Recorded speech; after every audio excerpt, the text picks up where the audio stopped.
Përshëndetje të dashur teleshikues, po takohemi përsëri në edicionin e lajmeve. E djela ka qenë një ditë që përgjaku rrugët e Lushnjës me 3 aksidente, të cilët lanë pas 3 të plagosur dhe dëme të konsiderueshme materiale. E djela ka qenë një ditë e rënduar në Lushnjë me 3 aksidente të ndodhura në zona të ndryshme, që kanë lënë 3 persona të plagosur. Aksidenti parë u regjistrua në autostradën Çerm-Lushnjë në fshatin Konjat, gjatë orëve të paradites.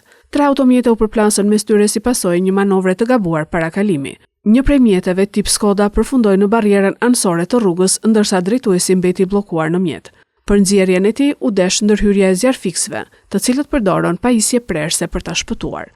Një tjetër aksident ndodhi në hyrjen veriore të qytetit pranë rrethotullimit të shinave të trenit. Një automjet tip Ford përplasi një të ri rreth 25 vjeç që udhëtonte me biçikletë. I plagosuri u transportua menjëherë në spitalin e Lushnjës dhe sipas policisë ndodhet jashtë rrezikut për jetën. Të dhënat paraprake tregojnë se 25 vjeçari ka dalë me biçikletë përpara automjetit në momentin që ky i fundit po dilte nga rrethrotullimi.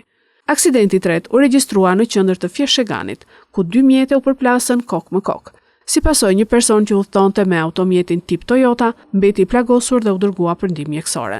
Në vendngjarje mbërritën menjëherë ambulanca dhe policia rrugore.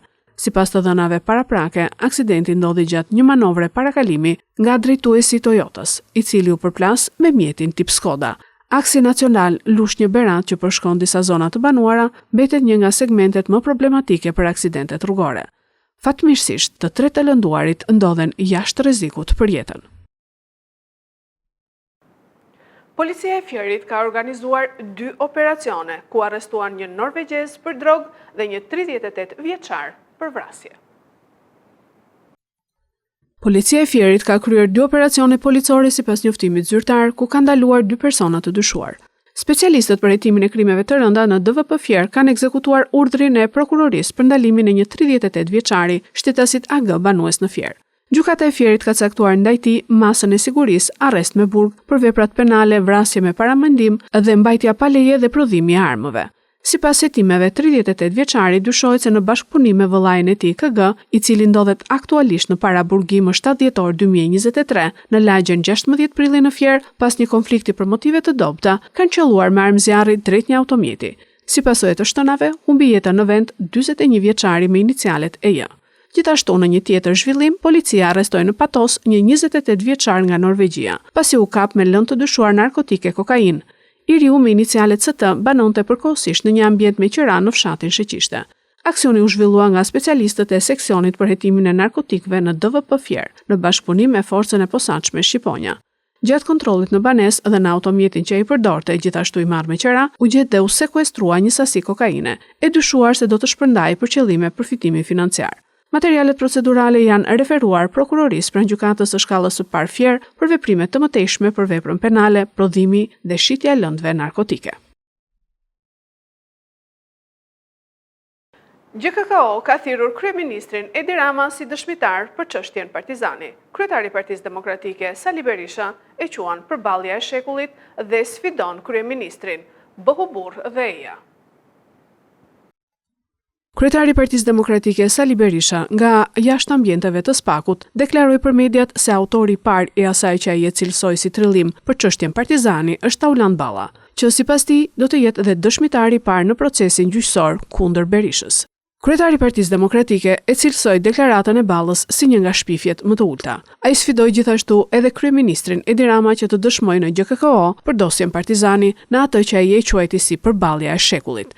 Eftoi bëhu burr dhe eja në gjykat, ose nëse s'ta mban, zgjidh një studio televizive, tha Berisha. Tauland Balla është autori i shpifjes i trillimit, sipas të cilit Sali Berisha i ka dhënë tokë të shpronësuar nga autoritetet pushtuese italiane gjatë luftës së dytë botërore, të shpronësuar dhëndrit të tij. A do ballafaqohet ai me mua, nuk ka ku shkoj, sepse paraqitja në gjykat si dëshmitar është absolutisht i detyrueshëm dhe shif kodin çfarë thot.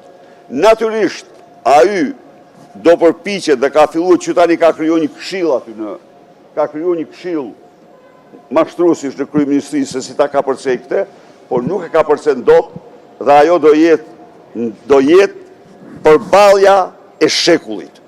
Aty do t'u tregoj shqiptarëve. Do jetë kilometri fundit?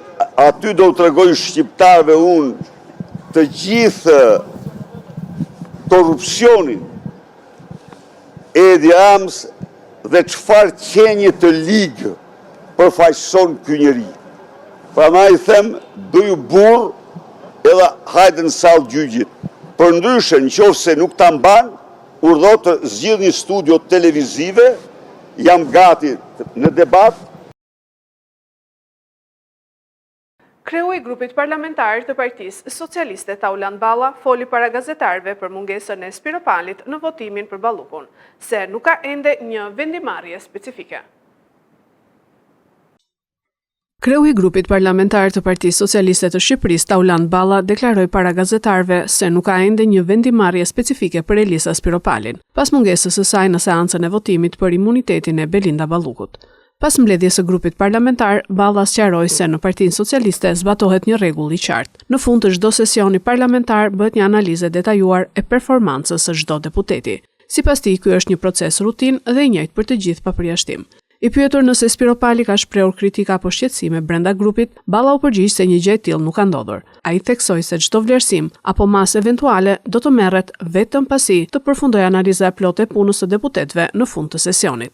Është normale që deputet të grupit parlamentar të Partisë Socialiste në mbledhjen e grupit parlamentar të Partisë Socialiste të kenë propozime, të kenë kritika, to pastaj në korridore, në rrjetet sociale nuk i ndjekun. Në çdo fund sesioni bëjmë një analizë të performancës së punës së çdo deputeti. Kryesia e grupit parlamentar i paraqet grupit parlamentar një raport. Kur bie i moment, dua kam thënë 20 herë, do ja them për prap. Partika që zonja Spiropali adreson rrjetet sociale, i ka shprehur në mbledhjet e grupit parlamentar? Nuk i ka shprehur. Rreshtohemi me aleatët. Qeveria e Kosovës e shpalli Gardën Revolucionare të Iranit, organizatë terroriste.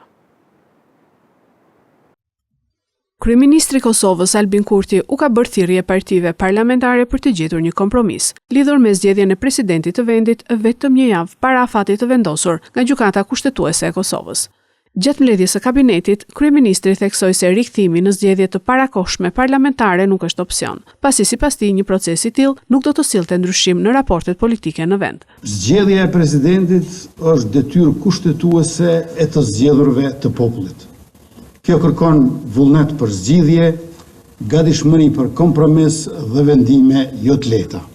Ne e dim që nuk ka parti që mund të pretendoj se i fiton 80 e më shumë deputet. Andaj duhet të pranohet rezultati i zgjedhjeve dhe nga ato pozicione të zhvillohen diskutime të sinqerta e të arsyeshme në interesin më të mirë për vendin tonë. Po ashtu, gjatë së njëjtës mbledhje, kryeministri Kurti njoftoi vendimin e qeverisë së Kosovës që të shpallë Korpusin e Gardës Revolucionare Islamike si organizatë terroriste. Ky propozim vendim paraqet bazën ligjore dhe strategjike për shpalljen e trupave të Gardës Revolucionare Islamike si organizatë terroriste në Republikën e Kosovës.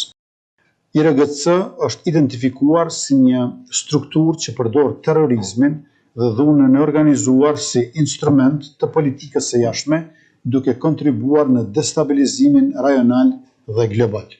Përmes këtij vendimi, Kosova forcon qëndrimin e saj në mbrojtje të sigurisë ndërkombëtare, vlerave demokratike dhe të drejtave të njerëzit.